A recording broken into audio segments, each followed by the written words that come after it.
అదే RTV app వార్తల్ని క్షణాల్లో చదివే అవకాశం ఉంటుంది. ఒక న్యూస్ పేపర్, ఒక టెలివిజన్ ఛానల్ మీ చేతుల్లో ఎప్పుడూ ఉంటాయి. మొన్న 22వ తేదీ రాత్రి 10:15 నేను చెకింగ్లో ఉన్నాను ప్యాప్లీ దగ్గర. అంటే ఇక్కడ ఈవినింగ్ డోన్ నుండి 5:30కి స్టార్ట్ చేశాను. వెహికల్స్ చెక్ చేసుకుంటూ ప్యాప్లీ దాకా వెళ్ళామండి. అక్కడ మేము వెహికల్స్ చెక్ చేస్తుండగా కాస్త ముందుకు వెళ్తుంటే పెద్దమ్మ డాబా అని ఒకటి ఉంది అక్కడ ప్యాప్లీ దగ్గర, హైవే పక్కనే ఉంది. అది దాటి కాస్త ముందుకు వెళ్ళాము. అక్కడ ఒక Creta car, white board Creta car ఒక లారీని ఆపింది. అది తెలంగాణ ఈ గ్రైనేట్ స్లాబ్స్తో వెళ్తున్న లారీ.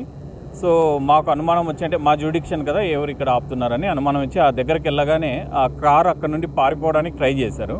వెంటనే నా హోమ్ గార్డు డ్రైవరు కారు దిగేసి ఆ వెహికల్ని ఆపారు. నేను వెళ్ళి అడిగాను వాళ్ళకి, ఎవరండి మీరు ఇక్కడ వెహికల్స్ ఎందుకు ఆపుతున్నారంటే ఆయన ఒక ఐడి కార్డు చూపించారు. అందులో కమర్షియల్ ట్యాక్స్ అసిస్టెంట్ కమిషనర్ అని ఉంది అది. సో నేను కూడా నిజమే అనుకొని ఐడి కార్డు చూసి పంపించేశాను. తర్వాత ఆ డ్రైవర్ని అడిగాను, ఏమడిగారండి మీకు అంటే, వే బిల్ తెమ్మన్నారు సార్, అలాగే ఒక 20,000 దాకా డబ్బులు కట్టాల్సి వస్తుంది, లేదంటే కేసు రాస్తామన్నారు అన్నాడు. మరి మీరు రాగానే ఎందుకో వాళ్ళు వెళ్ళిపోయారు సార్, డబ్బులు కూడా మళ్ళీ ఏం మాట్లాడలేదు, తీసుకెళ్లారంటే అప్పుడు నాకు డౌట్ వచ్చి మళ్ళీ ఆ వెహికల్ కోసం మళ్ళీ మేము ముందుకు వెళ్ళాము. ఒక 5 కిలోమీటర్ల తర్వాత మాకు ఆ వెహికల్ మరీ కనిపించింది. సో ఆయన మళ్ళీ ఆపి అడిగాం, ఏంటి అసలు మీరు ఎందుకు నన్ను చూసి ఎందుకు పారిపోతున్నారు, మీరు కమర్షియల్ ట్యాక్స్ ఆఫీసర్ అయితే అని అడిగాను. అలా ఏం లేదండి, మీరు వచ్చారని మేము వెళ్ళిపోతున్నాము అని చెప్పారు. ఇంకొక వ్యక్తి ఉన్నారు, మొత్తం ముగ్గురు ఉన్నారు. డ్రైవర్ ఉన్నాడు, కమర్షియల్ ట్యాక్స్ ఆఫీసర్ అని అతను ఉన్నాడు, తర్వాత ఆ ఫ్రంట్ సీట్లో ఇంకొక అతను ఉన్నారు. ఆయనకు అడిగితే మీరెవరండి అంటే నేను స్టాఫ్ అన్నారు. సరే మీ ఐడి కార్డు చూపించండి అన్నాను. బట్ ఆయన ఐడి కార్డు లేదు, ఏమీ లేదు, నేను అన్అఫీషియల్గా ఉన్నాను సార్ దగ్గర అన్నారు.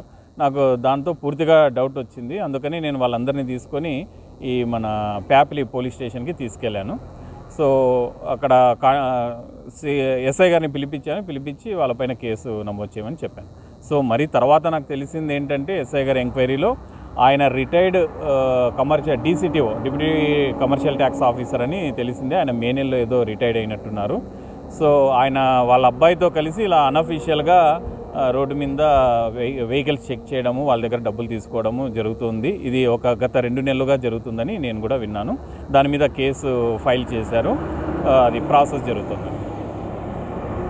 మరిన్ని వీడియోస్ కోసం ఛానల్ ని సబ్స్క్రైబ్ చేయండి. లేటెస్ట్ అప్డేట్స్ కోసం వాట్సాప్ ఛానల్ ని ఫాలో చేయండి. అండ్ లింక్ డిస్క్రిప్షన్ లో ఉంది.